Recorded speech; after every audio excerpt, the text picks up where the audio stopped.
Depression हे मानसिक रोगांमध्ये गेले होते. इतके डिप्रेस गेली की सुसायडल थॉट्सपर्यंत पण विचार यायला लागले होते.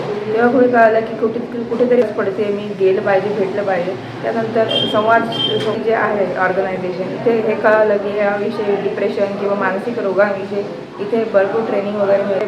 बऱ्यापैकी डिप्रेशनवरती ओव्हरकम करण्याची संधी मिळाली आणि वेगवेगळ्या त्यामधून ओव्हरकम करण्याची किंवा आजारी आहात पण हे तुम्ही ओव्हरकम करता सिच्युएशन काउंटर करू शकतो. योगा, मेडिटेशन या सगळ्या गोष्टी, काउन्सिलिंग म्हणा, या गोष्टींनी आपण डिप्रेशनचे सिम्पटम्स कमी करू शकतो, पण कंट्रोलमध्ये आणू शकतो आपण.